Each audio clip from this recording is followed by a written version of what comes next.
اب اگلی جو میری جو شاعرہ ہیں، ان کی آواز کو سننے جا رہے ہیں، وہ صرف الفاظ کی ادائیگی نہیں بلکہ ایک احساس کی ترسیل کرتی ہیں۔ ان کی شاعری کی سب سے بڑی خوبی مجھے جو نظر آئی ناقص رائے کے اندر، مشکل باتوں کو مشکل لفظوں میں نہیں کہتی نہایت سادہ اور مانوس انداز میں ایسے مناظر تخلیق کرتی ہیں کہ سننے والا صرف سنتا نہیں دیکھنے لگتا ہے۔ مجھے کبھی کبھار یہ گمان ہوتا ہے کہ ان کے اندر امجد اسلام امجد کی زنانہ روح ہے، واقعتاً کہہ رہا ہوں۔ بہت سادہ، بہت پیاری، بہت جو ان کی منظر کشی ہے وہ بہت اعلیٰ ہے، اور ایک بہت بڑے خانوادے سے تعلق ہے۔ میں دعوت دوں گا اپنی بہت پیاری بہن عظمیٰ عروج کو۔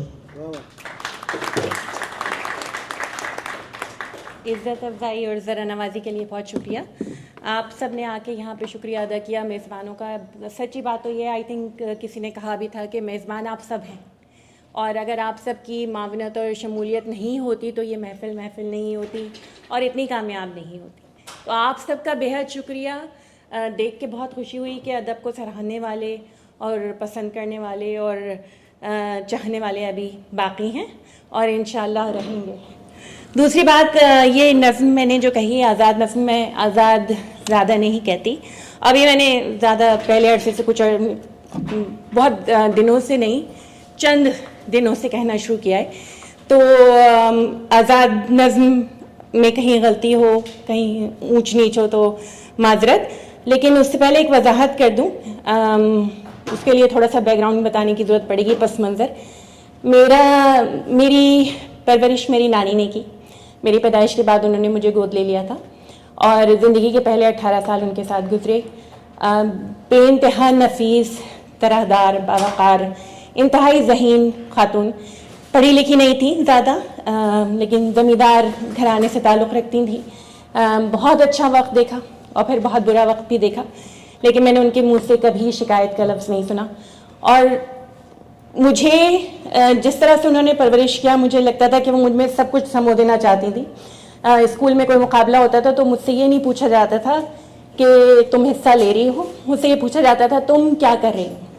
اگر ملی نغموں کا مقابلہ ہے تم کیا گا رہی ہو، اگر ڈرامہ ہے تم کون سا کردار ادا کر رہی ہو۔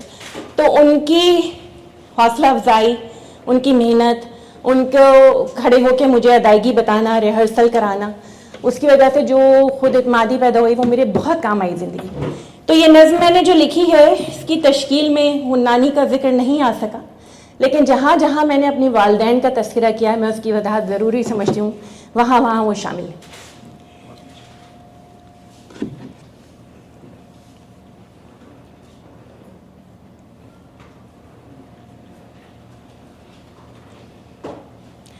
اپنے چہرے میں اب میری ماں نظر آتی ہے مجھے،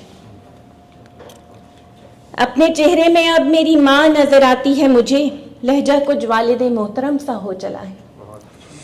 اب جو چلتی ہوں تو قدم ان کے سے اٹھتے لگتے ہیں، اپنی آواز میں اب ان کی آواز سنا کرتی ہوں۔ وصف تو سارے ہمیشہ سے انہی کا پڑھتا ہوں، انہی کی تربیت ہے جو میری فطرت بن گئی ہے، ضابطۂ حیات کی عبارت بن گئی ہے۔ اور ان کے ساتھ وہ رشتہ دار، وہ پرانے محلے والے جو کہ خالہ و چچا و ماموں تھے سبھی، جن کی شفقت و بصیرت کے مہرباں سائے میں میرا خوش بخت بے فکر بچپن گزرا، جن کے اوصاف اور کردار کے بڑے سانچوں میں میرا لڑکپن، میری بے خوف جوانی ڈھلی، جن سے حلم و سخاوت و محبت سیکھی، ادب و آداب اور بزرگوں کی حرمت سیکھی، اخلاص و ایثار کی ایسی مثالیں دیکھی کہ خود غرضی کے معنی بھی نہیں یاد رہے۔ حسن خلق میں جن کے وہ گہرا اثر تھا چھوڑا، ان کے اطوار میرے ساتھ ان کے بعد رہے۔ اور تعلیم کے مختلف ادوار کے میرے اساتذہ، علم اور بصیرت کے خزانوں سے لبریز وہ سایہ دار ہستیاں، میری محسن، میری رہبر، میری آئیڈیل، جو میری شخصیت پہ گہرا اثر چھوڑ گئیں۔ میں مشکور و ممنون ہوں ان سب ہی کی جو میری فکر اور اسلوب کو خوب سے خوب تر کی طرف موڑ گئیں۔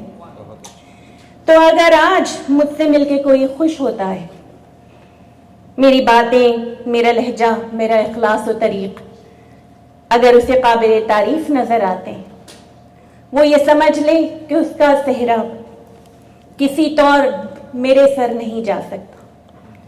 میں جو بھی ہوں وہ بعد بفضل تعالی میرے ماں باپ اور ان سارے مہربان لوگوں کی ہے مرہون منت. میں تو کچھ بھی نہیں، صرف انہی کی پرچھائی ہوں. انہی کا احسان ہے جو بھی میں بن پائی، انہی کا احسان ہے جو بھی میں بن پائی.